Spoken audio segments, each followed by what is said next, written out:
Good afternoon, welcome to mid debate. నేను మీ చిరంజీవి. తెలంగాణ రాజకీయాల్లో సరికొత్త వేడి రాజుకుంది. సార్వత్రిక ఎన్నికల సమయం దగ్గర పడుతున్న వేళ రాష్ట్రంలో రాజకీయ సమీకరణాలు అత్యంత వేగంగా మారుతున్నాయి.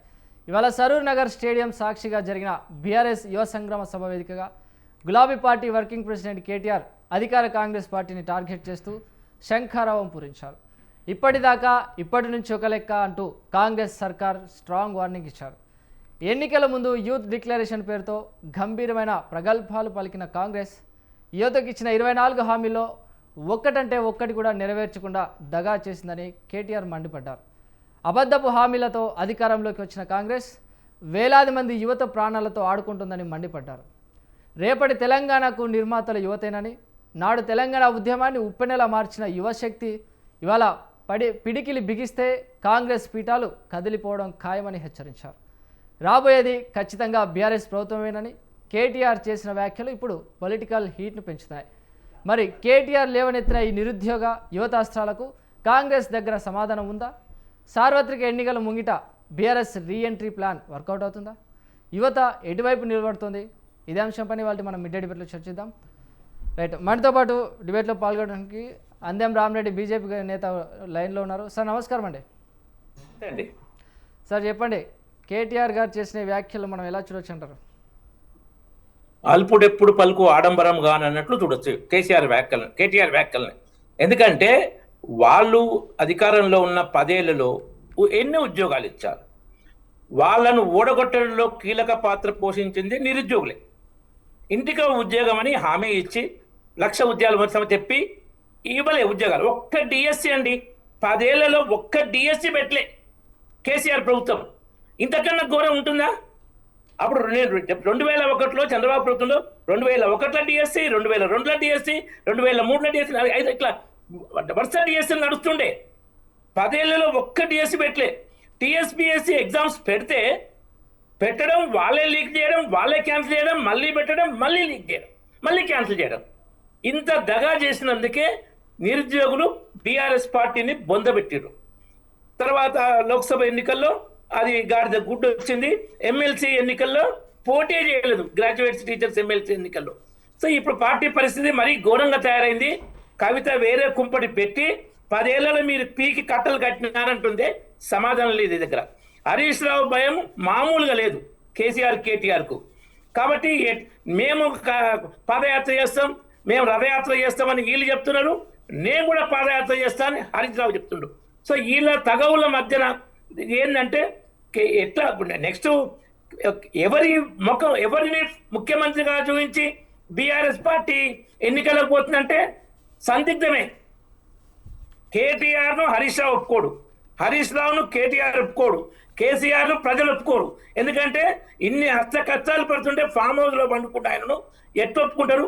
కోట్ల రూపాయలు దిగమింగుతూ ఫామ్ హౌస్లోనే ఉంటూ 30 నెలల్లో ఒక్క ప్రశ్న కూడా ప్రజల గురించి అసెంబ్లీ మాట్లాడి వాళ్ళు ఒప్పుకోరు. కాబట్టి ఈ పార్టీ పరిస్థితి గందరగోళంగా ఉంది. కాంగ్రెస్ది మరీ అధ్వానంగా ఉంది పాలన. 6 గ్యారెంటీల బొందబెట్టిరు. ఇప్పుడు మాటల గ్యారెంటీ ప్రభుత్వం నడుస్తుంది తప్ప చేతల ప్రభుత్వం లేదాడ. క్షేత్రస్థాయిలో చేతలు లేవు. ఇంకొకటి ముఖ్యమైన విషయం, ఈ 2 పార్టీలు ఏమైనా ఉద్యోగాలు ఇస్తే కమిషన్లు రావు, నిరుద్యోగ వృత్తి ఇస్తే కమిషన్లు రావు. ఏ కాళేశ్వరం ప్రాజెక్ట్ అనే కమిషన్ తప్పొచ్చు, ఏ మూసీ సుందరీకరణ కమిషన్లు తప్పొచ్చు, ఫ్యూచర్ సిటీ అంటే వాళ్ళ ఫ్యూచర్ బాగుంటుంది. ఇలాంటివి చేస్తారు తప్ప నిరుద్యోగులకు ఎలాంటి వాళ్ళకు ఉద్యోగాలు ఇవ్వాలి, ఉద్యోగాలు రాని వాళ్ళకు నిరుద్యోగ వృత్తి ఇవ్వాలన్న సోయలేదు. మళ్ళా ఈ కాంగ్రెస్లో చాలా ఇంకా ముఖ్యమైన విషయం ఏంటంటే ఎన్నికలప్పుడు వస్తారు, ఢిల్లీ నుంచి దిగుతారు. ఎవరు? సోనియా గాంధీ ఆమె వయసు మీద కాదు కొంచెం తగ్గుతుంది. రాహుల్ గాంధీ, ప్రియాంక గాంధీ వస్తారు. ఇక వచ్చి హామీల మీద హామీలు గుప్పిస్తారు. వాళ్ళ ప్రభుత్వం వచ్చింది. మళ్ళీ వచ్చేప్పుడన్నా మా హామీలు ఎంతవరకు నెరవేరినాయి? ఢిల్లీకి ఆయన 70 సార్లు పోయిండు. అడిగిర్రా? అదే వీళ్ళు ఎన్నిసార్లు వచ్చారు? ఏదో 1-2 మీటింగ్ల కోసం రాహుల్ గాంధీ వచ్చిండు, లోక్సభ ఎన్నికల ప్రచారం కోసం వచ్చారు తప్ప ఇక్కడ ఏం జరుగుతుంది? మా ప్రభుత్వం ఏం చేస్తుంది? ఒడ్లు కొనుగోలులో రైతులు అది కోసం తీస్తున్నా ఏమన్నా వచ్చి చూసిరా? వీళ్ళు రాహుల్ గాంధీ, ప్రియాంక గాంధీ లేదు. ఏ ముఖం పెట్టుకొని రేపు ఓట్లు అడుగుతారు? ఇంకా రాహుల్ గాంధీని ప్రధానమంత్రి చేస్తారట. పోటాపోటీ డ్రామాలు. తర్వాత వీళ్ళది ఎట్లుందంటే పూటకో పంచాయతీ, గాంధీ భవన్లో చర్చలు పంచాయతీ మీద, గాంధీ భవన్ బయట ధర్నాలు. ఇది కాంగ్రెస్ పరిస్థితి. ఈ రెండు పార్టీలు వాళ్ళ కుమ్ముక్కు డ్రామాలు ఆస్కార్ లెవెల్ని మించుంటాయి. నువ్వు దొంగ అంటే నువ్వు కూడా దొంగవే, నేను ఛాలెంజ్ అంటే నేను ఛాలెంజ్. రెండు పార్టీలు పార్టీ ఫిరాయింపులను రాజ్యాంగ వ్యతిరేకంగా నిస్సిగ్గుగా ప్రోత్సహించినాయి.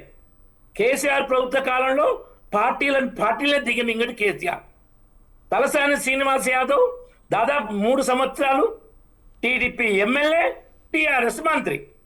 ఇప్పుడు 10 మంది ఎమ్మెల్యేలు బీఆర్ఎస్ నుంచి కాంగ్రెస్లోకి వస్తే ఆ స్పీకర్ ఆయన ఏం మనిషో ఏమో, ఎంపీగా దానం నాగేందర్ పోటీ చేస్తే కాంగ్రెస్ బీఆర్ఎస్ ఎమ్మెల్యేగా ఉంటూ ఎంపీగా పోటీ చేసిన ఆయన బీఆర్ఎస్లో ఉండని స్టేట్మెంట్. ఇప్పుడు స్పీకర్ గడ్డం ప్రసాద్ ప్రకారంగా 10 మంది బీఆర్ఎస్లో ఉండరు. మరి మంత్రి కొండా సురేఖ పోయి ఏఐసిసి కంప్లైంట్ ఇచ్చింది. ఎవరి మీద? కడియం శ్రీ గారి మీద. కడియం శ్రీ ఏ పార్టీ ఎమ్మెల్యే? స్పీకర్ ప్రకారం బీఆర్ఎస్ పార్టీ మీద కాంగ్రెస్ మంత్రి ఢిల్లీలో ఏఐసిసి కంప్లైంట్ చేయడం ఏంటి? ఏంటిది ఇది?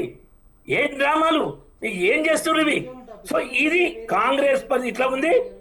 బీఆర్ఎస్ ఆ ఓటములే కాకుండా 10 మంది ఎమ్మెల్యేలు పోయారు, 2 సిట్టింగ్ ఎమ్మెల్యే స్థానాలు పోయినాయి. ఇక అంతా రామరెడ్డి గారు, మన టాపిక్ డైవర్ట్ అవుతుంది. మనం ఈరోజు మాట్లాడుకోవాల్సింది కేటీఆర్ గారు ఈరోజు యువ సంగ్రామ సభలో మాట్లాడిన వ్యాఖ్యలపై, కాంగ్రెస్పై విరుచుకుపడిన తీరును గురించి మనం మాట్లాడుతున్నాం. సో టాపిక్ కొంచెం డైవర్ట్ అవుతుంది, అది ఒకసారి చూసుకోండి. సో అయితే ఇప్పుడు తెలంగాణలో కాంగ్రెస్కి బీఆర్ఎస్కి మధ్య జరుగుతున్న ఈ యువత ఉద్యమంలో బీజేపీ ఎలాంటి స్టాండ్ తీసుకోబోతుంది యువత కోసం? అంటే బీజేపీ ఉద్యోగ కల్పనకు ప్రాధాన్యత ఇస్తుంది. అది ఇప్పుడేంటంటే మారుతున్న ప్రపంచం రీతిలో ఉద్యోగాలు వచ్చే విధంగా ప్రభుత్వాలు చర్యలు తీసుకోవాలి. అంటే ఇప్పుడు ఉంటుంది కదా ఇన్వెస్ట్మెంట్స్, బయట నుంచి ఇన్వెస్ట్మెంట్స్, ప్రైవేట్ సెక్టర్. మీరు ప్రపంచంలో ఏ దేశమైనా ప్రైవేట్ సెక్టర్తోనే డెవలప్ అయింది. ఏ దేశంలోనైనా ఉద్యోగాలు మ్యాక్సిమం ప్రైవేట్ సెక్టర్లో ఉన్నాయి. పబ్లిక్ సెక్టర్లో ప్రభుత్వం ఏంటంటే విద్య, వైద్యం, రక్షణ, దేశ రక్షణ, శాంతి భద్రతల పరిరక్షణ, తర్వాత ఈ రోడ్లు, రైల్వే ఏర్పాట్లు ఇవి చేయాలి. ఉద్యోగ కల్పన అనేది బేసిక్ డ్యూటీ కాదు. ఉద్యోగ కల్పన అనేది అవసరాన్ని బట్టి అప్పటికప్పుడు ఉండేటువంటి చేయాలి. ఉద్యోగాల కల్పన మొత్తం చేయాలి. కానీ ప్రభుత్వమే ఉద్యోగాలు ఇవ్వడం అనేది ఈ కమ్యూనిస్టుల ఆర్గ్యుమెంట్ మన మైండ్లో చాలా ఉండిపోయింది. ముఖ్యంగా భారతదేశంలో తెలుగు రాష్ట్రాల్లో కమ్యూనిస్ట్ మైండ్ సెట్ తోటి అట్లా ఉండిపోయింది. కానీ ఇప్పుడు చూడండి, దేశవ్యాప్తంగా 5% నిరుద్యోగం ఉంటే తెలంగాణలో 9% నిరుద్యోగం ఉంది. నిరుద్యోగంలో టాప్, దేశంలోనే టాపు తెలంగాణ, ఇన్ఫ్లేషన్లో టాపు తెలంగాణ. కాబట్టి ఈ సమస్యల్ని నీకు అదే కనుక ఈ పని అవకాశం కల్పిస్తే ప్రజలు ఎవరు ప్రభుత్వాన్ని ప్రశ్నించరు. మాకు ఇట్లా ఏం చేయట్లేదు, ఆ అవకాశాలు ఇస్తే వాళ్ళ స్థాయికి తగ్గట్టు, అంటే 80% వరకు అట్లీస్ట్ 80 to 100% ఇస్తే ఇంకా బెస్ట్. ఆ విధంగా కల్పించాలి ప్రభుత్వాలు. ఆ పని డ్యూటీ వాళ్ళది. కానీ అవి కల్పించకుండా ఈ బూటకపు హామీలు ఎన్నికల ముందు ఇచ్చి ఎన్నికల తర్వాత ఆ ఉద్యోగాలు లేవు, నిరుద్యోగ వృత్తి లేదంటే మాత్రం దగా. ఇప్పుడు తెలంగాణలో యువత చాలా తీవ్ర కోపంతో ఉండు. మొన్న ఈవెన్ జూబ్లీహిల్స్లో కూడా ఎవరైతే కేసీఆర్ ప్రభుత్వం వ్యతిరేకంగా 2023లో పనిచేశారో, మొన్న కాంగ్రెస్ వ్యతిరేకంగా ఒక ఆమె ఒక ఎద్దును పట్టుకొని ఒక ముస్లిం లేని కూడా ఇట్లా మొత్తం కాంగ్రెస్ మమ్మల్ని మోసం చేసింది, మీరు కాంగ్రెస్ ఓటైతే ప్రచారం చేసినాం. సరే, ఇక అధికార అండ రౌడీ సీటర్ చిన్నశ్రీశైల యాదవ్ బలం, ఎంఐఎం బలం, ఇట్లా రకరకాల మంత్రి ఇచ్చిన అజల్ మంత్రి పదవి, తర్వాత పెద్దమ్మ గుడిని గూలగొట్టడం ఎన్నికల ముందు ముస్లిం ఓట్ల కోసం, కాంగ్రెస్ అంటే ముస్లింలు, ఇలాంటి హామీలతో గట్టెక్కేది కాదు. ప్రజల్లో మాత్రం వ్యతిరేకత ఉంది.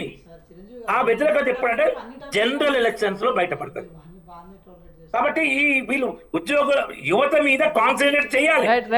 రామరెడ్డి గారు ఒక సెకండ్, ఉద్యోగ కల్పనకు రామరెడ్డి గారు ఒక సెకండ్, ప్రయారిటీ ఇస్తున్నాం. రామరెడ్డి గారు ఒక సెకండ్. మనతో పాటు స్టూడియోలో వెంకట నాయక్ గారు కాంగ్రెస్ లీడర్ ఉన్నారు. సార్ నమస్కారం సార్. అదేవిధంగా బీఆర్ఎస్ నాయకులు వెంకటేశ్వర్లు గారు ఉన్నారు. సార్ నమస్కారం అండి.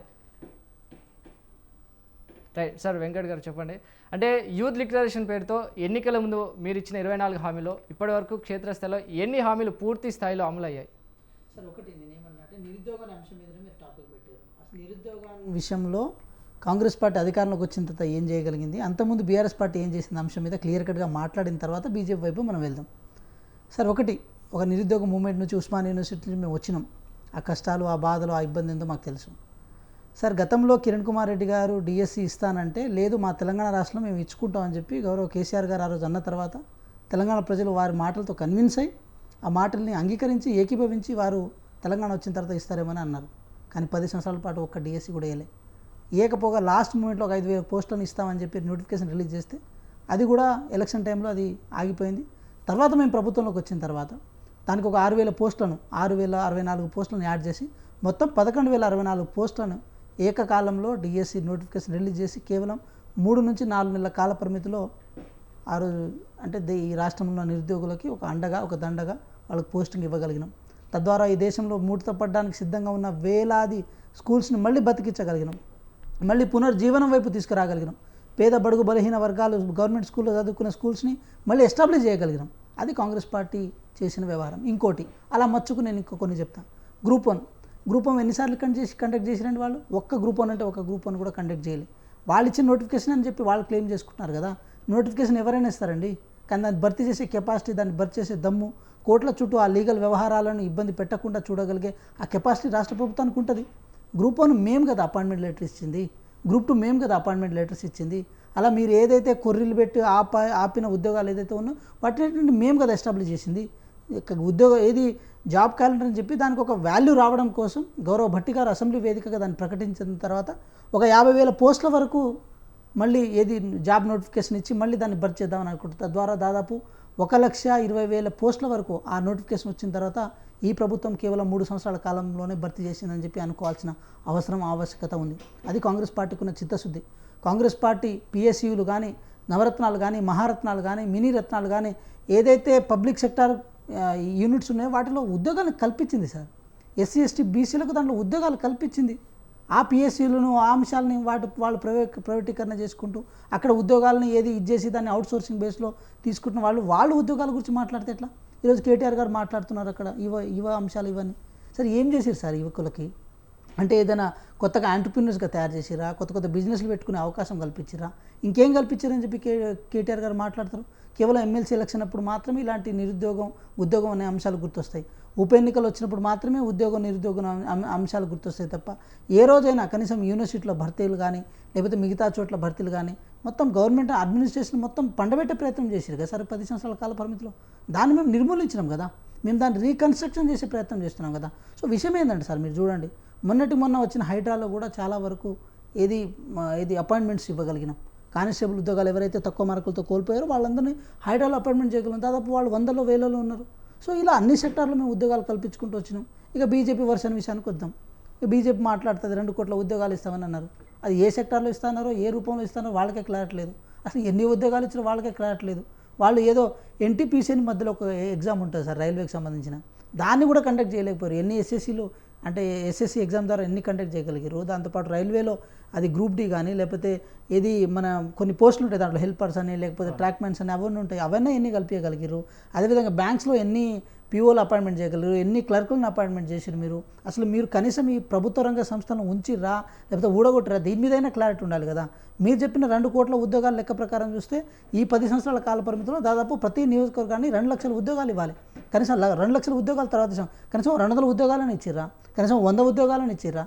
ఇవన్నీ ఒక సామాన్యులుగా నిరుద్యోగులుగా మనం మాట్లాడుకోవచ్చు, మనకి ఇవన్నీ అవకాశాలు. కానీ బీజేపీ ఎంతసేపటికి ఈ దేశంలోని యువతను మతం వైపు తీసుకెళ్ళి వాళ్ళను మత చిచ్చు పెట్టి వాళ్ళని వేరే రకంగా వాడుకునే ప్రయత్నం చేస్తుంది తప్ప వాళ్ళకు ఉద్యోగ కల్పన చేయాలి. ఒక ఆంటర్ప్రినర్ ముద్రా లోన్లు అంటున్నారు, ముద్రలు ఎన్ని ముద్రా లోన్లు ఇచ్చిరని చెప్పి ఒక శ్వేతపత్రం విడుదల చేయమని చెప్పండి. మీకు ఇంకో విషయం చెప్తున్నాను, ఎంత దరిద్రంగా ఎంత దౌర్భాగ్యంగా వీళ్ళ విధానాలు ఉంటాయంటే యువకులు పర్టికులర్గా ఎస్సీ ఎస్టీ విద్యార్థులు ఏది మన స్టాండప్ ఇండియా లోన్ల కింద బ్యాంకుల నుంచి 1 crore వరకు వితౌట్ కొలెటరల్ లోన్లు తీసుకుని బిజినెస్ పెట్టుకునే అవకాశం ఇవ్వంటే వీళ్ళు కనీసము ఎస్సీఎస్లకి లోన్లు ఇవ్వడానికి కూడా సిద్ధపడరండి. బ్యాంక్స్ వాళ్ళు వితౌట్ కొలెటరల్ ఇవ్వడానికి కూడా సిద్ధపడరు. కానీ ఆదాని అంబానీలకు మాత్రం రాయితీల రూపంలో 1000 కోట్ల వరకు వాళ్ళకి ఎగ్జంప్షన్ ఇస్తుంటారు. కానీ పేదోళ్ళకు మాత్రం వ్యాపారాలు చేసుకునే అవకాశం కల్పించారు. సో ఇన్ని రకాలుగా ఈ దేశ యువతను ఆగం చేసిన తర్వాత నిరుద్యోగం విషయంలో కానీ ఇన్ఫ్లేషన్ విషయంలో కానీ ఈ యువత చాలా ఇబ్బంది పడుతున్న సందర్భంలో వీళ్ళు ఏం చేయగలిగారు? నేను ఇంకో మాట చెప్తున్నా సార్, ర్యాపిడోలు అదేవిధంగా జొమాటోలు గిగ్ వర్కులు చేసుకుంటున్న యువకులకు వాళ్లకు ఏది అది ఉపాధి హక్కు కల్పించాలి, అదేవిధంగా వాళ్ళకు చట్టబద్ధమైన అవకాశం ఇవ్వాలని చెప్పి ఈరోజు ఈ రాష్ట్ర ప్రభుత్వం గిగ్ వర్కులకు సంబంధించిన చట్టం తీసుకొచ్చింది. మరి దేశంలో ఎక్కడైనా ఏ రాష్ట్రంలో మీరు తీసుకురాగలిగారా? సో అది కూడా సమానం చెప్పాలి. మీరు అంటున్నారు నిరుద్యోగం ఎక్కువ ఉందని చెప్పి, మరి నిరుద్యోగం లేని చోట బీహార్ లాంటి ప్రాంతాల నుంచి వలసలు ఇక్కడ నుంచి ఎందుకు వస్తున్నారు? ఉత్తరప్రదేశ్ నుంచి ఇక్కడ ఎందుకు వస్తున్నారు? పశ్చిమ బెంగాల్ నుంచి ఇక్కడ ఎందుకు వస్తున్నారు? అక్కడ మీ ప్రభుత్వాలు ఉన్నాయి కదా, మరి వాళ్ళని కట్టడి చేయండి, వాళ్ళని ఆపండి. మధ్యప్రదేశ్ నుంచి ఎందుకు వస్తున్నారు? మేము అడగొచ్చు ఒక సామాన్యంగా. అంటే అక్కడ నిరుద్యోగ రేటు పీక్స్కి వెళ్ళిపోయిన తర్వాత దాన్ని కనీసం పర్సంటేజ్ రూపంలో కూడా చూపించుకోవడానికి మీ దగ్గర ధైర్యం లేదు కాబట్టి ఈరోజు తెలంగాణ మీద బురద చల్లే ప్రయత్నం చేస్తున్నారు. సో మీ వల్ల ఈదు కాలది పీరు లేవది, మీ వల్ల ఏం కాదు. ఉద్యోగాల విషయంలో కానీ మిగతా విషయంలో కానీ మీ వల్ల ఏం కాదు. కేవలం ఈ దేశంలో బాగుపడే నిరుద్యోగులు ఎవరైనా ఉన్నారంటే అది అంబానీ అదాని మాత్రమే. వాళ్ళు ఈ దేశాన్ని నిరుద్యోగులు, వాళ్ళ కడుపు ఎప్పుడు నిండాలి. కనీసం ఆ సెక్టార్లోనైనా ఉద్యోగ కల్పన ఎక్కడ జరిగిందంటే అది కూడా లేదు. సో ఆ డేటా కూడా లేదు కదా. మేము ఏమంటున్నాం, ఈ దేశంలో సస్టైనబుల్ వేలో గవర్నమెంట్ నడవాలంటే ఎంఎస్ఎంఈలను ఎక్కువ నడిపించి తద్వారా ఉద్యోగ కల్పన చేయాలి. కానీ కేవలం ఒక గుత్తాధిపత్యం చేసిన తర్వాత దాని ద్వారా ఉద్యోగాలు ఎట్లా సృష్టించబడతాయి? ఒకసారి చైనా పాలసీని తీసుకోండి. రాజకీయంగా మీకు చైనాకు వైరుధ్యం ఉండొచ్చు కాక, కానీ డెవలప్మెంట్ అనేది అందరికీ ఒకటే ఏజెండా కదా. సార్ ఒకటి మనుషులం వేరు కావచ్చు, కానీ ఆకలి మాత్రం అందరికీ ఒకటే. సో మనుషులు వేరైనప్పటికీ కూడా, దేశాలు వేరైనప్పటికీ కూడా అన్ఎంప్లాయ్మెంట్ కానీ లేకపోతే ఆకలి కానీ మిగతా కానీ అన్ని సమానంగా ఒక యూనివర్సల్ థాట్స్తో ఉంటాయి. సో అలాంటి బీజేపీ ఏం అజెండా తీసుకున్నది? కాబట్టి మేము ఏమంటున్నామంటే నిరుద్యోగం గురించి ఉద్యోగాల గురించి మాట్లాడే చిత్తశుద్ధి బీజేపీకి లేదు. ఆ యువత ఈరోజు జంజీ ఎట్లయింది సార్? కాక్రోచ్ అనే ఒక పార్టీ ఏర్పాటు చేస్తే ఆ పార్టీకి ఎన్ని లక్షలు ఎన్ని మిలియన్స్ ఆఫ్ ఫాలోవర్స్ తయారయ్యారు. వాళ్ళతో మీ వ్యతిరేకులు కాదా? మీ మీద చీదరించుకొని ఏర్పాటైన ఒక సంస్థ కాదు అది. సో కాబట్టి అట్లా ఏర్పాటవడానికి అవకాశం ఏమిచ్చారని చెప్పి దాని మీద కూడా ఆలోచించుకోవాల్సిన అవసరం ఉంది. సో ఇలా అన్ని వ్యవహారాల్లో మీ మంత్రులు ఎంత హేళనగా ఈ దేశ విద్యార్థుల పట్ల ఈ దేశ నిరుద్యోగుల పట్ల మాట్లాడుతున్నారని చెప్పి దేశ ప్రజలకు తెలియదని మీరు అనుకుంటున్నారా? కాబట్టి ఒకటి, ఈ దేశంలో ఏది సృష్టించినా, ఫర్ ఎగ్జాంపుల్ మీరు చూడండి, ఇది చూడండి, హైదరాబాద్ని చూడండి.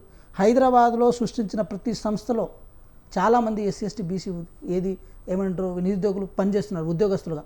ఈసీఎల్లో కానీ బిహెచ్ఈలో కానీ ఎన్జీఆర్ఏలో కానీ లేకపోతే డిఆర్డీఏలో కానీ లేకపోతే డిఆర్డిఓలో కానీ ఏ సంస్థలోనైనా సరే ఈరోజు ఎల్ఐసి లాంటి సంస్థలో కానీ ఈరోజు పనిచేస్తున్నారు. వాళ్ళ ఉద్యోగ రీత్యా వాళ్ళు ముందుకు రాగలరు. That because of Congress party establish చేసిన సంస్థలు అవి. దాన్ని మీరు నిర్మూలించుకుంటున్నారు కదా. బ్యాంకుల జాతీయకరణ కాంగ్రెస్ పార్టీ చేసి దాంట్లో ఉద్యోగస్తులుగా పేదవాళ్ళని దాంట్లో ఉంచి వాళ్ళందరినీ పనిచేసే ప్రయత్నం చేస్తే వాళ్ళని మీరు ప్రైవేటీకరణ చేస్తున్నారు.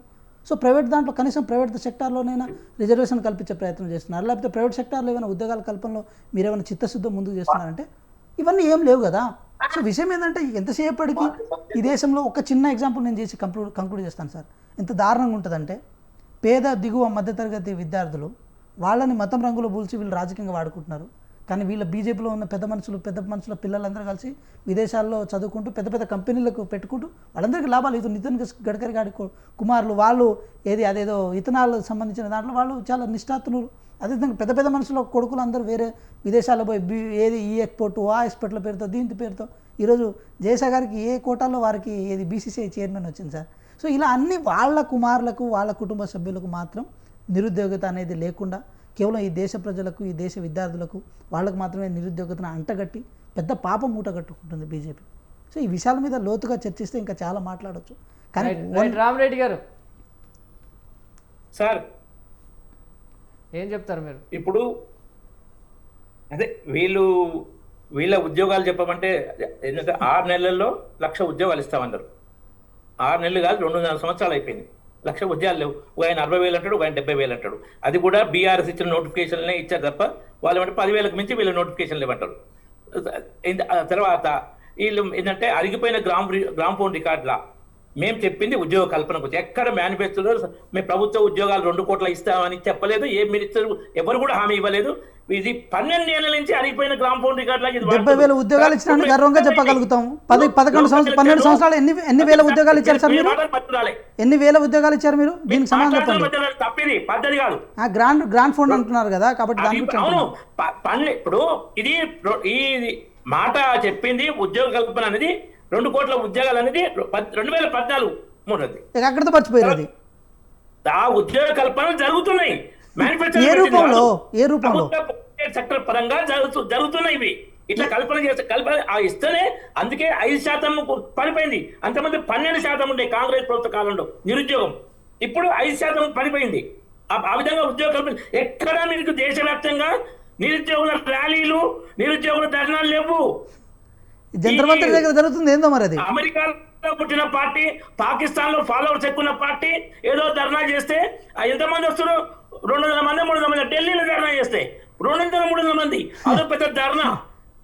ఇలాంటివి చెప్పండి. అది ఎవరంటే కమ్యూనిస్టులు, కాంగ్రెస్ భక్తులు తప్ప ప్రజల్లో దేశ ప్రధాన విషయంలో, ప్రభుత్వం విషయంలో సంపూర్ణ విశ్వాసంతో ఉండ్రు. మళ్ళీ గెలిపిస్తారు. 2014లో 29% మైనారిటీ గవర్నమెంట్ సార్ మీది. 2024లో 272 కావాలి. మైనారిటీ గవర్నమెంట్ మీది. ఎడ గెలిపించింది మిమ్మల్ని, ఓడించింది మిమ్మల్ని. కాకపోతే ఆ 40 పార్టీలు ఏకం కావడం, దీంతో తర్వాత మతపరమైన రిజర్వేషన్లు రాజ్యాంగ వ్యతిరేకం, మేము మతపరమైన రిజర్వేషన్ తీసేస్తామంటే ఇదే రేవంత్ రెడ్డి దాన్ని ఎస్సీబీసీ రిజర్వ్ తీస్తామని దొంగ వీడియో తయారు చేస్తే దాన్ని వాడుకొని నార్త్ ఇండియాలో కొంత మైనస్ చేసిన మాకు ఆ దుష్ప్రచారం. అయినా గవర్నమెంట్ మాదే మెజారిటీ. యూపీఏకి మెజారిటీ రాలే. 2004లో ఆ యూపీఏకి మెజారిటీ రాలే. కమ్యూనిస్టులు బయట నుంచి సపోర్ట్ ఇస్తే గవర్నమెంట్ ఏర్పడింది. ఇంకోటి ఏదో ఇండస్ట్రియలిస్ట్ కు లోన్లు మాఫీ చేస్తున్నట్టు వీళ్ళకు తెలవాలి. 1993లో పివి నరసింహారావు ప్రైమ్ మినిస్టర్ ఉన్నప్పుడు, మన్మోహన్ సింగ్ ఫైనాన్స్ మినిస్టర్ ఉన్నప్పుడు నరసింహన్ కమిటీని ఏర్పాటు చేశారు. బ్యాంకుల్లో గందరగోళం ఉంది పరిస్థితి. లోన్లు రికవరీ కాకుండా లోన్లు ఉన్నాయి బాగానే చూపిస్తున్నారు, మొత్తం రీఫార్మ్ చేయాలని చెప్తే టైం బౌండ్గా రికవరీ కానీ ఆ టైంలో లోన్లను రైట్ ఆఫ్ చేసి, వైవర్ కాదు, రుణమాఫీ కాదు, అకౌంట్లో వాటికెళ్ళి తీసేసి ఇంకా వేరే కంటింజెంట్ అకౌంట్స్ అంటాం మనం, అకౌంట్లో పెట్టి వసూలు చేయాలి. ఇది నరసింహం కమిటీ చెప్పిన రిపోర్టు, ఇచ్చిన report advice RBI policy. Congress ఉన్న 10 ఏళ్ల కాలంలో 2004 నుంచి 2014 అదే చేసింది, బీజేపీ అదే చేస్తుంది. కాంగ్రెస్ చేసిన లోన్ల కుంభకోణం ఒక్క ఎగ్జాంపుల్ చెప్పాలంటే, లగడపాటి రాజగోపాల్ కాంగ్రెస్ ఎంపీగా ఉంటూ 45,000 కోట్లు బ్యాంకులో ముంచిండు. 9 లక్షల కోట్లు ఎన్పిఎల్ అయినాయి వీళ్ళు ఇచ్చిన లోన్లు. మొత్తం రికవరీ చేసి ఇప్పుడు దేశం గత ఆదికల్లో రికార్డు. మీరు చెప్పిన లెక్కలకు ఆధారం ఉన్నాయో లేదో కానీ సృజనా చౌదరి గారు కానీ, లేకపోతే సీఎం రమేష్ గారు కానీ, లేకపోతే గీతా గారు కానీ, మధు కోడా గారు కానీ, లేకపోతే రాష్ట్రంలో ఉన్న పెద్ద మనుషులు అందరూ వాళ్ళందరూ ఇది చేసి అది చేసి వచ్చిన వాళ్ళే అని చెప్పి మీరు రాజకీయాలు 2014లో చెప్పిన వాళ్ళే కదా. ఇంకొక ముఖ్యమైన విషయం చెప్తా.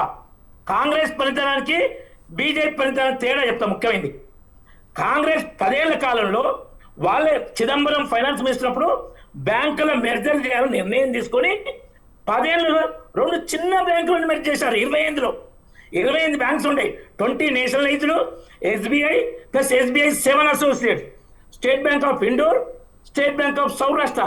10 ఏళ్ళు 2 మెర్జ్ చేస్తే మేము మిగతా 26 బ్యాంకులను ఒక్క స్టోక్లో 12 తెచ్చినాం. ఇప్పుడు ఆ 12 5 తెస్తున్నాం. అది కాంగ్రెస్ పనితనానికి బీజేపీ పనితనం తేడా. 5వ స్థానం నుంచి 11వ స్థానం నుంచి 5వ స్థానానికి వచ్చి 5-4 మధ్యలో ఉంది. ఇప్పుడు 4 దగ్గర ఉంది. ఏ రిపోర్ట్ చెప్పింది సార్ అది? కాంగ్రెస్ పార్టీలో ఒక్క స్థానం. ఏ రిపోర్ట్ చెప్పింది అది? 11 నుంచి 5 వచ్చిందని చెప్పి ఏ రిపోర్ట్ చెప్పినాయి? మీరు నెట్ లో కూడా చూపిస్తా. ఇప్పుడు మీ వాట్సాప్ యూనివర్సిటీ తెచ్చిన డేటా అది. బీజేపీ వాట్సాప్ యూనివర్సిటీ సోర్స్ కదా మీకు. ఇంకొకటి ముఖ్యమైన చెప్తా వినండి, ఒక్కటి ముఖ్యమైన చెప్తా. వీళ్ళ గోబెల్స్ విష ప్రచారం ఎలా ఉంటుంది దానికి బెస్ట్ ఎగ్జాంపుల్ రైతు చట్టాలు మేము 3 తెస్తే వీళ్ళు లక్షల సార్లు దేశవ్యాప్తంగా నల్ల చట్టాలు తప్ప ఏ ఒక్కసారి ఆ చట్టాల్లో ఏముంది చెప్పలే. అద్భుతమైన చట్టాలు అవి చెప్తే మీకు అర్థమైంది. ఒకటి, కాంగ్రెస్ ప్రభుత్వం చేసిన లేడీ చట్టం, బలవంతంగా రైతుల నుంచి తక్కువ ధర కొనే చట్టాన్ని తొలగించడం. రైతు చట్టాలు 1, రైతు చట్టాలు 2, ఏపీఎంసీ యాక్ట్ కాంగ్రెస్ ప్రభుత్వం చేసింది. రైతులు కంపల్సరీగా అక్కడి మార్కెట్ కమిటీలోనే అమ్ముకోవాలి. Agriculture produce markets committee act దాన్ని రద్దు చేయడం. 3వది, రైతులు బయట 5%, 10% వడ్డీ తీసుకోకుండా వ్యాపారస్తు చేసుకోవడం కోసం ఒప్పంద చట్టం. డిస్ప్యూట్ వ్యాపారస్తునికి పంట అమ్మిన వచ్చిన పైసల మీదనే హక్కు, భూమి మీద హక్కు లేదు. రైతు ఎక్కడైనా అమ్ముకోవచ్చు. తేడా వస్తే ఆర్డీఓ పరిష్కారం చేస్తాడు. ఇది అద్భుతమైన చట్టాలు చేస్తే ఏనాడు ఏ ఒక్క చట్టం గురించి చెప్పకుండా కేవలం నల్ల చట్టాలు. రైట్ రామరెడ్డి గారు, రైట్ మనతో పాటు డిబేట్ లో పాల్గొనడానికి బీఆర్ఎస్ లీడర్ యాదగిరి గారు ఉన్నారు, అదేవిధంగా అనలిస్ట్ రామ్మోహన్ రావు గారు ఉన్నారు. సార్ ఇద్దరికి నమస్కారం. నమస్కారం. సార్ రామ్మోహన్ రావు గారు చెప్పండి, అంటే సరూర్ నగర్లో జరిగిన యువ సంగ్రామ సభ ద్వారా బీఆర్ఎస్ యువతలో ఎంతవరకు ప్రభావితం చేయగలిగారు? ఇది వీళ్ళకి పొలిటికల్ మైలేజ్గా టర్నింగ్ పాయింట్గా అవుతుందంటారా?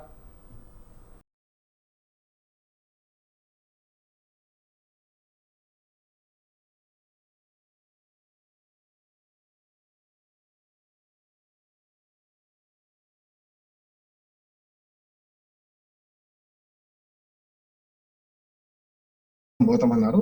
రెండోది ఏమన్నారంటే నిరుద్యోగ యువతకు 4,000 రూపాయలు నిరుద్యోగ వృత్తి ఇస్తా అన్నారు.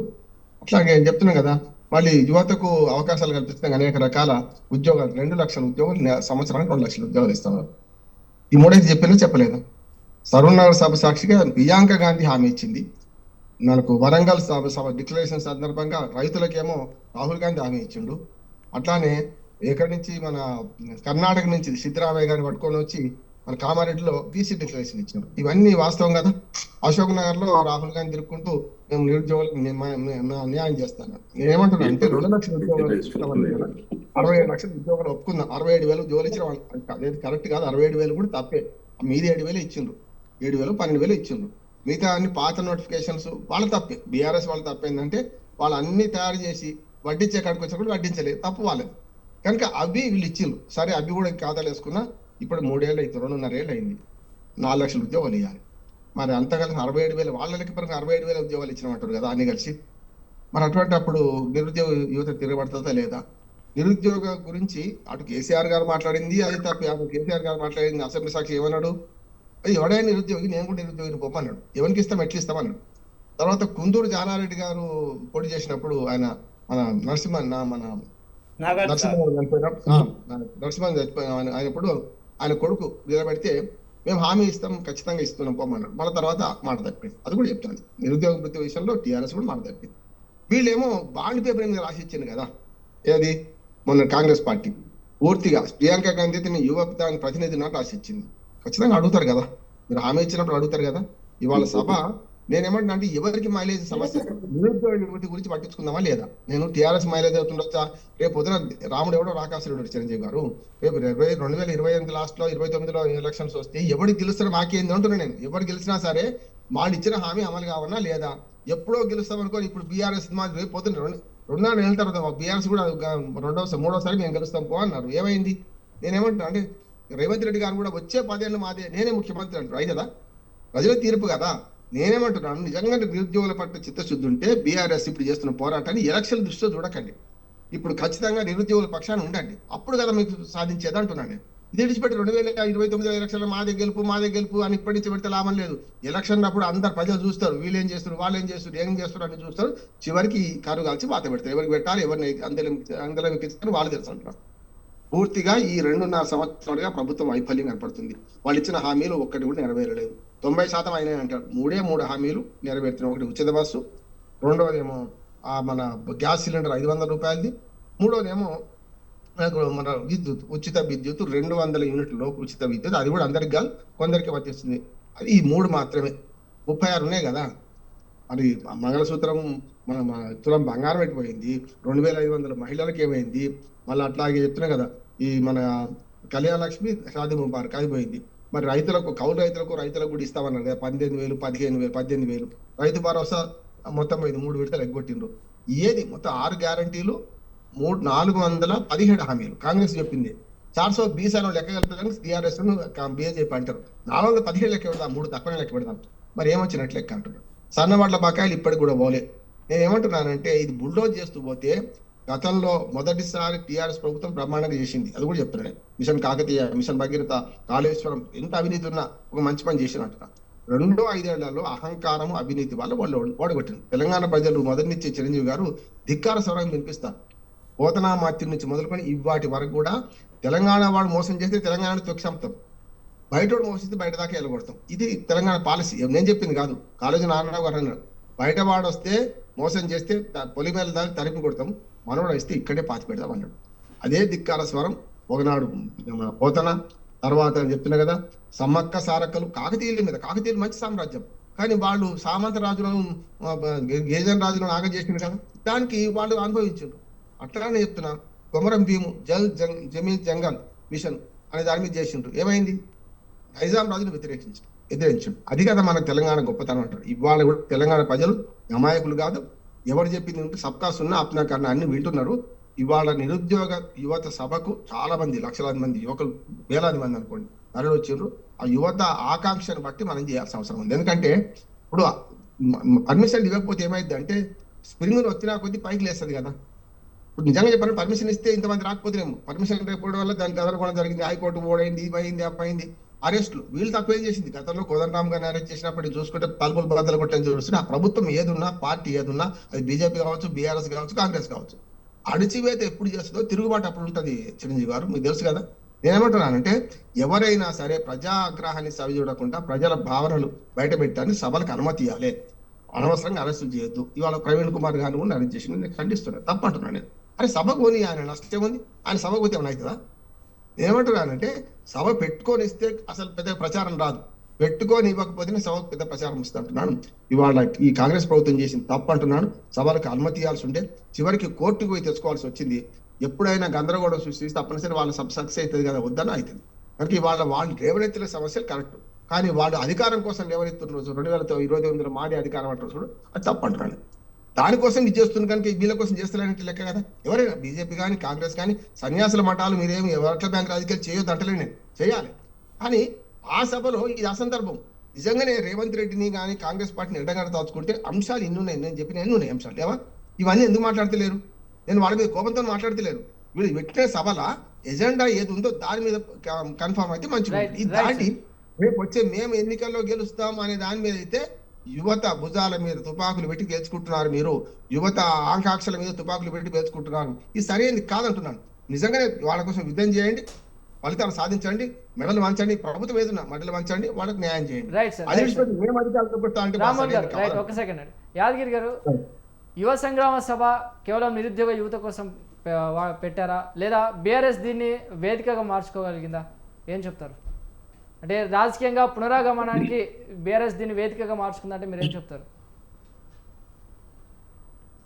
ముందుగా మీకు ప్యానెల్లో ఉన్న వారికి, మీ స్వతంత్ర టీవీ ప్రేక్షకులకు నమస్తే.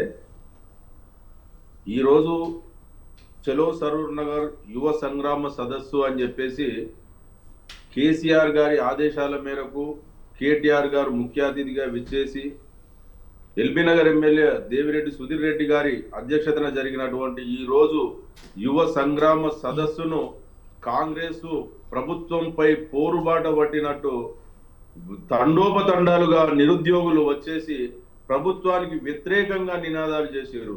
ఆ రోజు ఏదైతే కాంగ్రెస్ పార్టీ తరఫున జాతీయ నాయకులను తీసుకొచ్చి అదే సరూర్ నగర్ వేదిక మీద ఏ మాటలైతే ఇచ్చిరో నిరుద్యోగుల గురించి, 30 లక్షల ఉద్యోగాలు ఈ తెలంగాణ రాష్ట్రంలో నష్టపోతున్నారు నిరుద్యోగులు, మా ప్రభుత్వం రాగానే సంవత్సరానికి 2 లక్షల ఉద్యోగాలు ఇస్తారని చెప్పేసి కాంగ్రెస్ పార్టీ జాతీయ నాయకులతోటి ఆ వేదిక మీద రేవంత్ రెడ్డి గారు చెప్పించాడు. కాబట్టి ఈ రోజు అదే వేదికను మేము ఎంచుకొని మా నాయకుడు సుధీర్ రెడ్డి గారు ఏది తీసుకున్నా కూడా ఒక పద్ధతి ప్రకారం, ఒక ప్రణాళిక ప్రకారంగా సమస్య ఎక్కడ ఉంటే అక్కడే పరిష్కారం కోసం వారి ద్వారానే ముందు కూర్చోబెట్టి వారి సమస్యను తీర్చడం కోసం సుధీర్ రెడ్డి గారు ముందు చూపుతో నడుస్తున్నాడు.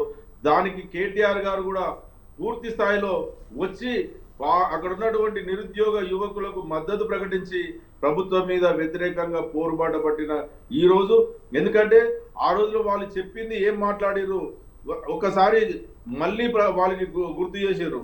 నిరుద్యోగ భృతి అని చెప్పేసి 4,000 ఇస్తా అని చెప్పారు, ఏటా 2 లక్షల ఉద్యోగాలు ఇస్తా అని చెప్పారు, మెగా డిఎస్సి ఇస్తా అని చెప్పారు, ఏటా జాబ్ క్యాలెండర్ రిలీజ్ చేస్తా అని చెప్పారు. కానీ ఇందులో ఏ ఒక్కటి కూడా చేయకుండా నిరుద్యోగులను ఓడదాటిదాకా ఓడమల్లన్న, ఓడదాటినాక బోడమల్లన్న అన్నట్టు రేవంత్ రెడ్డి గారు ప్రభుత్వం వచ్చేంత వరకు నిరుద్యోగుల పక్షాన ఉన్నామని చెప్పేసి ఈ నిరుద్యోగులను ఏ విధంగానైతే ఆ రోజు రెచ్చగొట్టి బీఆర్ఎస్ ప్రభుత్వం మీద రెచ్చగొట్టి మేము ఉద్యోగాలు సంవత్సరానికి 2 లక్షల ఉద్యోగాలు ఇస్తామని చెప్పి నమ్మబలికి ఆ నిరుద్యోగులే తన కుటుంబ సభ్యులతోటి తన బంధువులతోటి ఈ కాంగ్రెస్ ప్రభుత్వం ఒకవేళ వస్తే మనకు ఉద్యోగాలు వస్తాయేమని చెప్పేసి వారి కుటుంబ సభ్యులను కూడా నమ్మించి ఆ రోజు కేసీఆర్ గారికి ప్రభుత్వానికి వ్యతిరేకంగా ఓట్లు వేయించుకొని కాంగ్రెస్ పార్టీకి అనుకూలంగా ఓట్లు వేయించి ఈ రోజు ప్రభుత్వం ఏర్పడ్డ తర్వాత నిరుద్యోగులను పూర్తి స్థాయిలో నిరుద్యోగులుగా చేస్తున్నటువంటి ఈ ప్రభుత్వం ఈ రోజు తండోపతండాలుగా జనాలు నిరుద్యోగులు వచ్చి ప్రభుత్వానికి వ్యతిరేకంగా నినదించినారు. ఈ రోజు వారికి పూర్తి స్థాయిగా మా పార్టీ మద్దతుగా ప్రకటిస్తుంది. ఎందుకంటే వారిని కూడా గతంలో ఎల్బీ నగర్ నుంచే ఉద్యమకారులకు కూడా 250 గజాల స్థలం ఇస్తా అని చెప్పేసి ఆ రోజు ఉద్యమకారులను నమ్మబలికిండు ఈ రేవంత్ రెడ్డి గారు. కానీ ఆ తర్వాత ఉద్యమకారులను కూడా 250 గజాల స్థలం కాదు, అసలు వారికి ఇంకా ఇప్పటి వరకు కూడా ఏమీ చేయలేని పరిస్థితిలో ఉన్నది. ఆ దానికోసం కూడా కేటీఆర్ గారిని తీసుకొచ్చి ఎల్బీ నగర్ నియోజకవర్గంలో కేటీఆర్ గారికి ఉద్యమకారులనే ముందు వరుసలో కూర్చోబెట్టి కేటీఆర్ గారి పక్కన కూర్చోబెట్టి వారి సమస్యలకు కూడా మద్దతు ప్రకటించి మన ప్రభుత్వం వచ్చినాక వారి సమస్యలు తీర్చే విధంగా హామీ ఇచ్చిన సందర్భం గత కొద్ది రోజుల ముందే జరిగింది. అదే విధంగా ఈ రోజు ఈ నిరుద్యోగుల సమస్య కోసం ఏదైతే గతంలో బీఆర్ఎస్ పార్టీ ప్రభుత్వం కేసీఆర్ గారి నాయకత్వంలో అన్ని సంక్షేమ పథకాలు తీసుకొచ్చి అభివృద్ధిలో ముందు వరుసలో ఉన్నా కూడా అనేక నిరాధారణమైనటువంటి వాళ్ళు వారికి అబద్ధపు హామీలు ఇచ్చి రైతులకు రైతు బంధు 10,000 నుంచి 15,000 ఇస్తా అని చెప్పేసి నిరుద్యోగులకు 4,000 ఇస్తా అని చెప్పేసి కళ్యాణ లక్ష్మి 1,00,000కు ఇంకా తులం బంగారం ఎక్కివిస్తా అని చెప్పేసి అనేక రైతులకు మద్దతు ధర ఇస్తా అని చెప్పేసి అనేక రకాలుగా నమ్మించి వంచిన ఈ రాష్ట్ర ప్రభుత్వం ఇక మనుగడలో లేదు, మళ్ళీ రాదు. ఈ రాక్షస ఫలాన్ని పోవాలి.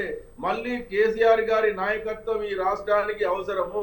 గతంలో నీళ్లు నియామకాలు నీళ్లు నియామకాలలో ఏ విధంగా ఉమ్మడి రాష్ట్రంలో మనకు అన్యాయం జరిగిందో ఆ సమస్యను గత 60 సంవత్సరాల నుంచి మనకు ఉన్న సమస్యలను తీర్చిన ఒక గొప్ప నాయకుడు కేసీఆర్ గారు. ఆ రోజుల్లో నీళ్లు నిధులు ఉమ్మడి ఆంధ్రప్రదేశ్ లో నియామకాలకు అన్యాయం జరిగితే కేసీఆర్ గారు ఏ విధంగానైతే పోరాటం చేసి రాష్ట్రాన్ని సాధించుకొని ఆ రాష్ట్రానికే 10 సంవత్సరాలు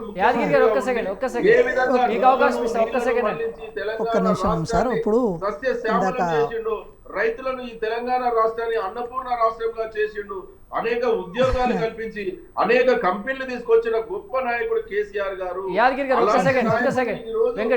ఒకటి యాదగిరి గారు ఒక మాట, ఇప్పుడు నాకు అవకాశం ఇచ్చిర్రు.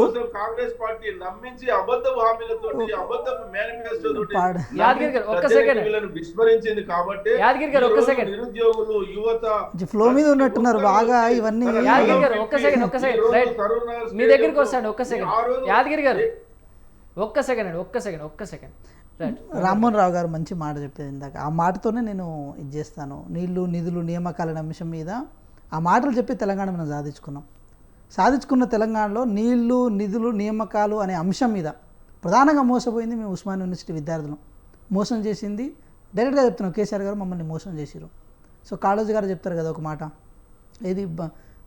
ఏది బయటోడు దొంగతనం చేస్తే బయట పోయేంత వరకు మోసం చేస్తే మనం బయటికి తరిమేదాకా కొడతాము, ఇంటోడు మోసం చేస్తే మాత్రం అక్కడే పాత్ర వేస్తామని అంటారు కదా. రామ్మోహన్ రావు గారు ఒక మాట చెప్తున్నా, పెద్దవారు మీరు. సార్ దగాబడ్డాం సార్, 10 సంవత్సరాల కాలంలో దగాబడ్డాం. నిజంగా చెప్పాలంటే మరి గతంలో కిరణ్ కుమార్ రెడ్డి గారు కూడా డిఎస్సీ చేస్తా అంటే ఆ రోజు ఆపింది కూడా కేసీఆర్ గారే కదా. మరి ఎందుకు 10 సంవత్సరాల కాల పరిమితులు చేయలేదు నేను అడుగుతాను. ఒకటి సార్, ఇప్పుడు నీళ్లు సార్, ఒకటి రామ్మోహన్ రావు గారు మీరు చెప్పిన మాటలనే నేను కోట్ చేస్తున్నా. జస్ట్ మీ మాటలు నేను ఎక్కడ వ్యతిరేకిస్తలేను. యాజ్ జర్నలిస్ట్గా మీరు తప్పకుండా you can question the government, you have the right sir. But నీళ్లు నిధులు నియామకాలు సార్, నిధుల విషయంలో మిగులు రాష్ట్రంగా మనం ఉన్నాం. ఇప్పుడు తర్వాత అప్పుల రాష్ట్రంగా మనం మారిపోయినాం. ఆ నిధులు ఎటు మళ్ళినాయో ఎటు దారి మళ్ళినాయో ఇప్పటికీ దానికి ఒక లెక్క పత్రం లేదు. మేము అప్పులు చేయలేదంటారు కానీ బకాయిలు పడ్డారు వాళ్ళు. ఏది అప్పులు అంటే కేవలం బయట నుంచి తెచ్చింది అంటారు కానీ ఏది కాంట్రాక్టులకు ఇవ్వాల్సిన ఏది బకాయిలు ఏదైతుందో దాన్ని అప్పుగా చూపించరు. ఇలా తెలంగాణ రాష్ట్రాన్ని మాయ చేసి మంత్రం చేసి నిధుల విషయంలో ఎంతో ఆగమైనాం. తర్వాత నియామకాల విషయంలో ప్రధానంగా నేను చెప్పాల్సి వస్తుంది సార్ చాలా గర్వంగా చాలా గొప్పగా చెప్పగలుగుతాం సార్. 10 సంవత్సరాల కాల పరిమితిలో వాళ్ళు ఒక్కటంటే ఒక్క గ్రూప్ వన్ కూడా కండక్ట్ చేయలే, కానీ మేము చేసినాం సార్. 10 సంవత్సరాల కాల పరిమితిలో ఒక్కటంటే ఒక్క డిఎస్ చేయలే, కానీ మేము చేసినాం సార్. కేవలం ఇంత షార్ట్ పీరియడ్లో నెలల వ్యవధుల్లోనే ఇన్ని ఉద్యోగాలను ఎటువంటి లిటిగేషన్స్ లేకుండా కోట్ల చుట్టూ తిరగకుండా ఇవ్వగలిగినామని చెప్పి చాలా గర్వంగా చెప్తున్నాం. అయినా సరే మీరు చేసిన క్వశ్చన్ ప్రకారం, మీరు రేజ్ చేసిన అంశం ప్రకారం జాబ్ క్యాలెండర్ ఇద్దామనుకున్నది మా వాగ్దానం. ఆ వాగ్దానం మేము అమలు చేస్తాం. ఎందుకంటే సార్, నేను ఒక నిరుద్యోగ చెప్తున్నాను, ఒక నోటిఫికేషన్కి ఇంకో నోటిఫికేషన్ ప్యారల్ నోటిఫికేషన్ ఉండదు. ఒక నోటిఫికేషన్ అయిన తర్వాతనే ఇంకో నోటిఫికేషన్ ఇవ్వాల్సి ఉంటుంది. అది టీజీపీఎస్సీ యొక్క రూల్, అది యూపీఎస్సీ యొక్క రూల్. సో ఆ రూల్ మేము పాటిస్తున్నాం. అయినా సరే దాన్ని డిలే చేయదలుచుకోలేదు. 50,000 పోస్టులను నిన్న కూడా మా సీతక్క గారు చెప్పారు, 50,000 పోస్టులను ఏది జాబ్ క్యాలెండర్ పేరున ఇచ్చి అవి కూడా త్వరితగతిన నెలల వ్యవధిలోనే మా వాటిని భర్తీ చేస్తాం సార్. ఎందుకంటే మేము ఎందుకు ఈ మాట అంటే ఏదో ఉద్యోగాలు ఇస్తున్నాం అని చెప్పి నోటిఫికేషన్ ఇచ్చేసి ఆ దిల్సు నగర్లోనో, అశోక్ నగర్లోనో, లేకపోతే ఆర్టీసీ క్రాస్ రోడ్లోనో ఎక్కడో పేద విద్యార్థులు ఒక బస్తా బియ్యం తీసుకొచ్చి ఆడ వండుకొని తినుకుంటూ వాళ్ళు ఏమంటారంటే ఒక 6 నెలల్లోనో సంవత్సరంలోనే ఉద్యోగాలు కొట్టుకొని వెళ్ళిపోదామని ఆశతో వస్తారు. వాళ్ళని మనం ఉద్యోగాల పేరుతో సంవత్సరాల తరబడి అక్కడే కూర్చోబెట్టడం అయితే కాంగ్రెస్ పార్టీ పాలసీ కాదు. కాంగ్రెస్ పార్టీ అట్లా నిర్ణయించదలుచుకోలే. 10 సంవత్సరాల పాటు దగాబడ్డ నిరుద్యోగులు, విద్యార్థులను ఆ రూపంలో మోసం చేయాలని కాంగ్రెస్ పార్టీ ఎక్కడ అనుకోలే. కాబట్టి నియామకాల విషయంలో కాంగ్రెస్ పార్టీ చిత్తశుద్ధి ఉంది. నియామకాల విషయంలో కాంగ్రెస్ పార్టీకి కొత్తగా ఏ పాఠాలు, ఏ జవశత్వాలు నేర్పించాల్సిన అవసరం లేదు. ఇక తర్వాత నీళ్లు విషయానికి వద్దాం సార్. నీళ్ల విషయంలో ఏది పాలమూరు రంగారెడ్డి ఒక ప్రధాన ప్రాజెక్ట్ అని వాళ్ళు అనుకున్నారు. అదేవిధంగా మన మన ప్రాణహిత చేవేళ్ళ ఆ ప్రాజెక్టు కూడా ఇది అంటే కాళేశ్వరం ప్రాజెక్టు ఒక ప్రధానంగా అనుకున్నారు. ఇవన్నీ ఆల్రెడీ కాంగ్రెస్ పార్టీ ఎస్టాబ్లిష్ చేసిన గర్ల్ చైల్డ్ లాంటివే. కానీ వాటిని రీడిజైన్ చేసి మరి వాటి ద్వారా వచ్చే కమిషన్ల మీదనో, వాటి ద్వారా వచ్చే పైసల మీదనో పడ్డారు కానీ ఆ నీళ్ళని ఏ తెలంగాణ ప్రజలకు ఇవ్వలే. ఒక కాళేశ్వరానికి ఒక కెనాల్ సిస్టమ్ లేదు. కూలిపోయిందయ్యా అని చెప్పి కుయ్యో ముర్రోని మొత్తుకుంటా, లేదు కూలి లేదు, అది ఏదో చిన్న పర్రెపడ్డదని చెప్పి ఎగతాళి చేసి ఇనిషియల్స్ నుంచి అంటే తెలంగాణ రాష్ట్ర సొమ్ము మీద, తెలంగాణ రాష్ట్ర ఖజానా మీద బాధ్యతను తీసుకోకపోవడం సెకండరీ. కానీ కాంగ్రెస్ వాళ్ళు బాంబు వేసారు, బీజేపీ వాళ్ళు బాంబు వేసారు, వీళ్ళు వేసారు, వాళ్ళు వేసారు. రేపు రామ్మోహన్ రావు గారు మీరు గట్టిగా అన్నారనుకో, మీరు కూడా ఒక బాంబు వేసారని అంటారు. అంటే క్వశ్చన్ చేసే వాళ్ళు ఏదో వాళ్ళని క్వశ్చన్ చేసినట్టు ఎందుకు ఫీల్ అవుతున్నారు? తెలంగాణ ప్రజల సొమ్ము కదా, దాదాపు 1,47,000 కోట్ల రూపాయలు సార్. అంటే ఒక ఆర్థిక సంవత్సరం బడ్జెట్ అది. దాన్ని నీళ్ళపాలు చేసిరు కదా. సో దానివల్ల ఇప్పుడు ఏం ఉపయోగం ఉంది? ఉపయోగం లేనప్పుడు ఆల్రెడీ క్వశ్చన్ చేస్తాం. ఆ రోజు ఏమంటారు డిస్కవరీ ఛానల్ డాక్యుమెంటరీలు, దాని మీద పాటలు, దాని మీద అంశాలు ఇవన్నీ ఉన్నప్పుడు అవన్నీ ఎక్కడికి ఎగిరిపోయినాయి? కర్త, కర్మ, క్రియ, సిద్ధాంతకర్త, దాని నిర్మాణం, దాని ఇంజనీరింగ్, మోక్షగుండం విశ్వేశ్వరరావు తర్వాత అంత పెద్ద క్రెడిట్ని పొందగలిగింది కేసీఆర్ గారు అన్నప్పుడు ఈరోజు కూలిపోయిన తర్వాత మిమ్మల్ని అడుగుతాము, ఇంకెవరిని అడుగుతాము? ఇంజనీర్లు అందరూ ఎక్కడికక్కడ మాకు సంబంధం లేదు, వాళ్ళకే డిజైన్లు ఇచ్చినా వాళ్ళే మార్చుకున్నాను అన్న తర్వాత మిమ్మల్ని అడుగుతాం కదా. మళ్ళీ నీళ్ళు ఎడిపోయినాయి. సో ఇప్పటికీ నేను చెప్తున్నాను సార్, ఇంత ఎల్నినో ప్రభావంలో కూడా ఈ తెలంగాణ రాష్ట్రంలో ఈ తెలంగాణ ప్రజల దాహర్తిని తీర్చడంలో కానీ, తెలంగాణ ప్రజలకు వ్యవసాయం నీళ్ళు ఇందడం కానీ అది కాంగ్రెస్ పార్టీలోనే. కృష్ణానది మీద కట్టిన ప్రాజెక్టులు చూడండి, శ్రీశైలం కానీ, నాగార్జున సాగర్ కానీ, అవి కాంగ్రెస్ పార్టీ కట్టినాయి కదా, అవే కదా నీళ్ళు ఇస్తున్నాయి ఎడమ కాలువల ద్వారా. ఈరోజు గోదావరి మీద శ్రీరామ్ సార్ ప్రాజెక్టు, ఎల్లంపల్లి ఎవరు కట్టారు సార్? వాళ్ళు కట్టిరా. ఎల్లంపల్లి కానీ, మిడ్ మానర్ కానీ, అప్పర్ మానర్ కానీ, లోవర్ మానర్ కానీ, ఇవన్నీ ఒక స్ట్రక్చరల్ థింగ్స్ సార్. అవి ఇదే కదా అంటే కాంగ్రెస్ పార్టీకి నిర్మాణం. ఎన్నో చెక్ డ్యామ్లు, ఇవన్నీ నీళ్ళ సోర్స్ని సస్టైనబుల్ వేలో తక్కువ ఖర్చుతో ఈరోజు తెలంగాణ ప్రజలకు అందివ్వాలన్న ఒక కృతనిశ్చయం కాంగ్రెస్ పార్టీకి ఉండగలిగింది. కాబట్టి ఎక్కడ దాన్ని వృధా చేయలే. ఇంకా 10 సంవత్సరాలు కనుక మా చేతిలో కనుక ఉండుంటే మాత్రం ఎంత సస్టైనబుల్ వేలో ప్రాజెక్టు కట్టేవాళ్ళము. ప్రాణహిత చేవేళ్ల ప్రాజెక్టు 11,000 రూపాయలు ఖర్చు చేసినాం సార్.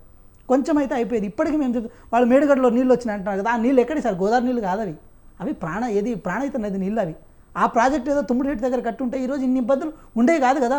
మీరు నిష్ణాతులు బండారు రామ్మోహన్ రావు గారు, ఈ విషయం మీకు తెలియదా? మీరు చాలా విషయాలు ఈ విషయంలో సజెషన్ చేసి ఉన్నారు. మాలాంటి ఈ తరం వాళ్ళు, మీ వయసు మీ అనుభవంలో సగం లేదు మా వయసు. మా తరం వాళ్ళు కూడా ఈ విషయాలను ఎందుకు అర్థం చేస్తారు? చిరంజీవి గారు నేను కంక్లూడ్ చేస్తాను. నేను ఎందుకు మా తరం వాళ్ళు అర్థం చేసుకున్నాం అంటే నీళ్లు, నిధులు, నియామకాలనే అంశాలని ఫస్ట్ ఆ నినాదాన్ని తూట్లు పొడిచారు సార్. ఒకటేంటంటే 2014లో 20 సంవత్సరాల పిల్లగాడు తెలంగాణ ఉద్యమంలో కొట్లాడితే ఆయన గ్రూప్ 1 సాధించాలనుకున్నప్పుడు ఆయనకు 30 సంవత్సరాలు వచ్చేసినాయి. ఈ 10 సంవత్సరాల కాలపరంలో యవ్వనమైన జీవితం మొత్తం పోయిన తర్వాత ఇంకా ఆయన ఏం కొట్టగలుగుతాడు, ఏం చేయగలుగుతాడు? ఆ యవ్వనమైన జీవితాన్ని నీరుగార్చింది ఎవరని అడుగుతున్నాం మేము. అంటే 10 సంవత్సరాల పాటు తెలంగాణ రాష్ట్రాన్ని నీళ్ళు ఇవ్వాల్సిన బాధ్యత ఉండి కూడా ఎందుకు ఇవ్వలేదని అడుగుతున్నాం మేము. నిధుల విషయంలో మిగులు రాష్ట్రంగా ఉన్నామన్నది అప్పుల రాష్ట్రంగా ఎందుకు మారుతుందని అడుగుతున్నాము. అడిగితే తప్పే ఉంది, అడుగుతాం, బరాబర్ అడుగుతాం. ఇంకా మీరు చాలా చేయాల్సి ఉండే. అవి అన్నీ మేమే చేసినాము. ఏమనంటే హైదరాబాద్లో ఫ్లైఓవర్ చూపిస్తారు, ఏదంటే ఏదో శ్రీరామ్ సాగర్ ప్రాజెక్టు కాకతీయ కెనాల్ నుంచి వస్తే దానికి కెనాల్ సిస్టమే లేదు కాళేశ్వరంకి. ఈ నీళ్ళపై పూలు చల్లుతారు వీళ్ళు, ఇది మా నీళ్ళు అంటారు. ఒకటి మేమేమంటున్నాం, మీరు మిషన్ కాకతీయ తీసుకోవడం మంచి ఉద్దేశమే కాదంటున్నాం. అదే మిషన్ కాకతీయ మీరు చేసి బడ్జెట్ కేటాయింపులు చేస్తే మేము బడ్జెట్ కేటాయింపులు చేయకుండానే హైడ్రా పేరుతో చెరువులు పునరుద్ధరిస్తే మళ్ళీ మమ్మల్ని తిడతారు. రైట్ వెంకట్ గారు, మనకి ఇలాజికల్ థింగ్స్ అంతే ఎక్కువ టైం లేదు. అదేవిధంగా ఇప్పుడు నిరుద్యోగ వృత్తి ఉద్యోగ కల్పన విషయంలో యువతలో వస్తున్న అసంతృప్తిని చల్లార్చలేకపోతుంది కాంగ్రెస్ ప్రభుత్వం అంటూ బీఆర్ఎస్ చేస్తున్న విమర్శలపై మీకు సమాధానం ఏంటి?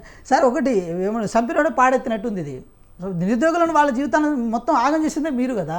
అసలు ఉద్యోగాల విషయంలో మీరు ఎంత ఇది నిస్సిగ్గుగా ఎన్ని వ్యవహారాలు చేసిరనేది మాకు తెలుసు కదా. యూనివర్సిటీ కొట్లాడినాం సార్. సరే మా మీద ఎఫ్ఐఆర్ ఫైల్ కాలేదేమో, లేస్తే మమ్మల్ని పట్టుకుపోయేది కదా. మీరు దేని మీద కొట్లాడితే పట్టుకుపోయారు? దేని మీద?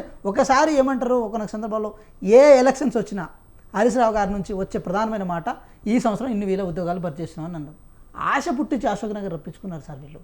ఆశ పుట్టించి అశోక్ నగర్లో రండి అని చెప్పి ఆ కోచింగ్ సెంటర్లు బాగుపెట్టిరు, ఆ హాస్టల్ వాళ్ళని బాగుపెట్టిరు. ఒక తల్లిదండ్రులు ఎవరైనా సరే నా పిల్లాన్ని పెళ్లి చేయాలంటే సరే అమ్మ నేను పెళ్లి చేసుకుంటా కానీ 1 సంవత్సరంలో నేను జాబ్ కొట్టి వచ్చేస్తానంటారు. 1 సంవత్సరం 2 సంవత్సరం 3 సంవత్సరం 4 5 10 సంవత్సరాలైనా పిల్లగాడు ఇంటికి రాకపోయా. ముట్టి కింద 30 సంవత్సరాలు వచ్చి ఉండే. ఇంత ర్యాష్గా ఎందుకు చెప్తున్నా అంటే తెలంగాణ భాషలో చెప్తున్నా. వచ్చిన తర్వాత ఇంకేం చేయగలుగుతాము? సో దాన్ని చేసింది ఎవరు, ఎందుకు చేసిరు? సో అలాంటి పరిస్థితులు రావద్దు. రైట్. కాబట్టి సార్ ఒకటి 70,000 ఉద్యోగాల కల్పనలో చాలా ట్రాన్స్పరెన్స్గా సార్ నోటిఫికేషన్ ఎవరైనా ఇస్తారు సార్, కానీ ఉద్యోగాలు భర్తీ చేసే దమ్ము ఉండాలి. అది రేవంత్ రెడ్డి గారికి ఉంది, చేయగలిగి చేశారు. రైట్ అండి వెంకట గారు. యాదగిరి గారు, అంటే కేటీఆర్ గారు అంటే కాంగ్రెస్ ప్రభుత్వం ఉద్యోగ హామీలో విఫలమైందని చేసిన ఆరోపణలు ఎంతవరకు వాస్తవం ఉందంటారు? ఈరోజు ఏదైతే సరూర్ నగర్ సార్ మనకి టైం లేదు, కన్క్లూజన్ ఇచ్చేయండి. అదేనండి, సరూర్ నగర్ స్టేడియంలో ఈ రోజు జరిగిన నిరుద్యోగ సదస్సే దానికి సమాధానం. గతంలో వారు వచ్చి చెప్పారు కదా, నిరుద్యోగులకు మేము మా ప్రభుత్వం వస్తే 2 లక్షల ఉద్యోగాలు ఇస్తామని చెప్పేసి ఆ రోజు ఇదే నిరుద్యోగులను పిలిపించి సదస్సు ఏర్పాటు చేసిరు కదా. అదే ఉద్యోగులు వచ్చి నిరుద్యోగులు వచ్చి మీ ఫోటో ఫ్రేమ్ వెనకాల మీకు కేటీఆర్ గారికి మధ్య ఉన్న సుధీర్ రెడ్డి గారు 2018లో ఆయన ఎలక్షన్ దాంట్లో కూడా ప్రధానమైన అజెండా ఏంటంటే బీఆర్ఎస్ పార్టీ ఉద్యోగాలు ఇస్తలేదు, బీఆర్ఎస్ పార్టీ నిరుద్యోగులు దగా చేస్తుందని చెప్పి అట్లా ఎలక్షన్లో వచ్చినాయని ఒకసారి అడగండి. ఆ పాత వీడియోలన్నీ చూడండి. అదే సరూర్ నగర్ గ్రౌండ్లో ఆయన ప్రచారం చేసిన ఇవన్నీ ఉత్తమ్ కుమార్ రెడ్డి గారు పీసీసీగా ఉన్నప్పుడు. ఈరోజు సడన్గా కండవ మారేసరికి ఆయన బుద్ధులు మారినాయా? అయిపోయింది అనేది వెంకట్, అయిపోయింది. ఇది క్వశ్చన్, ఇది ఇక మీరు చెప్పండి, చెప్తారు కదా.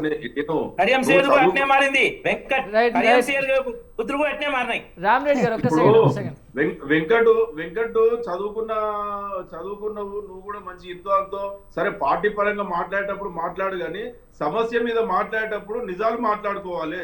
2 లక్షల ఉద్యోగాలు ఇచ్చినా అని చెప్పారు, 2 లక్షల ఉద్యోగాలు ఇస్తా అని చెప్పేసి ఎన్ని వేల ఉద్యోగాలు ఇచ్చారో చెప్పాలి. 70,000 ఉద్యోగాలు ఇచ్చినాం, 60,000 ఉద్యోగాలు ఇచ్చినాం, 70,000 ఉద్యోగాలు ఇచ్చినాం అని చెప్పి ఊకటప్పుడు ఉపన్యాసాలు ఇస్తారు కదా. ఒక్కరి దగ్గరైనా సరైన లెక్క ఉందా? సార్ మెట్రోను ఓపెన్ చేసింది ఎవరు? ఒకటి మెట్రోను ఓపెన్ చేసింది ఎవరు? ఒకటి చెప్తాడు సార్, ఒకటి నేను అడుగుతాను, మెట్రోను ఓపెన్ చేసింది ఎవరు? కేసీఆర్ గారే కదా. నిర్మాణం చేసింది ఎవరు? మేము కదా. మరి మేము క్లెయిమ్ చేసుకోలేదు ఎందుకు? ఎన్ని ఉద్యోగాలు వచ్చినా కూడా సమాధానం లేదు. యాదగిరి గారు ఒక నేను స్ట్రైట్ గా అడుగుతున్నా మీకు. యాదగిరి గారు ఒక మాట నేను స్ట్రైట్ గా అడుగుతా. యాదగిరి గారు ఒకటి, యాదగిరి గారు ఒక మాట, నేను ఒక్క మాట అడిగేస్తాను, నేను ఒక్క మాట అడిగేస్తాను నేను. 100% గొప్పలు చెప్పుకుంటాం సార్. కిరికిరి పెట్టి మీరు మీ కిరికిరి పెట్టి మీరు. యాదగిరి గారు ఒక్క సెకండ్, వెంకట్ గారు ఏదో ఒక మాట అడుగుతాను, ఒక మాట అడుగుతాను నేను సార్, ఒక మాట అడుగుతాను నేను. యాదగిరి గారు కనీసం 2-3 సంవత్సరాల్లో 2 పిల్లర్లు రిపేర్ చేయలేదు. 2 పిల్లర్లా ప్రీకాస్ట్ టెక్నాలజీ కట్టిరారు మీరు? ప్రీకాస్ట్ టెక్నాలజీ కట్టిరా మీరు? ఒక 2 పిల్లర్లా మీకు సామాన్య అంశమా? 2 పిల్లర్లు ఏడగుంగిన 2 పిల్లర్లు సామాన్య అంశం? అది 2 పిల్లర్లు కుంగిపోవడం సామాన్య అంశమా? నీళ్ళు స్టోర్ చేయడం చెప్పి డ్యామ్ సెట్ అవుతాడు చెప్తే మీరు ఏమైనా దాచిపెట్టారు కదా. మీరు దొంగలు మీరు. వీళ్ళు డ్యామ్ కూరిన తర్వాత కూడా దాన్ని దాచిపెట్టారు. వీళ్ళు national dam safety authority report ఇస్తే దాన్ని దాచిపెట్టారు ఎలక్షన్ కోసం. మీరు 2023 ఎలక్షన్ కోసం ఆ డ్యామ్ సేఫ్టీ అథారిటీ ఇచ్చిన రిపోర్ట్ ని దాచిపెట్టారు దొంగలు మీరు. మీరు మాట్లాడుతున్నారు జవాబుదారీ గురించి.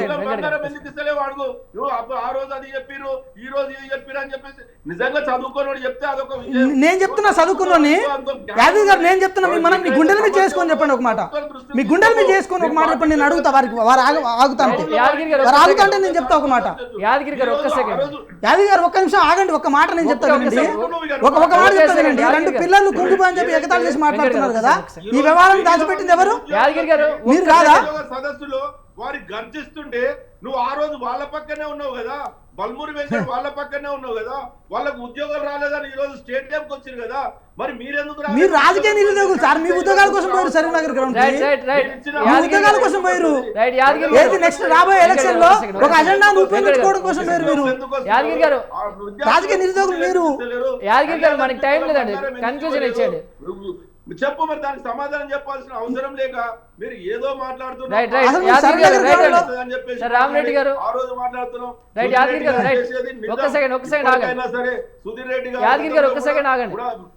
మూసీ చైర్మన్ గా ఉన్నప్పుడు కూడా దాన్ని యాదగిరి గారు ఒక్క సెకండ్ మీ దగ్గరికి వస్తా. యాదగిరి గారు మీ దగ్గరికి ఒక్క సెకండ్ 16,000 కోట్ల రూపాయలతో ప్రణాళిక తయారు చేస్తే ఒక్క సెకండ్ అండి.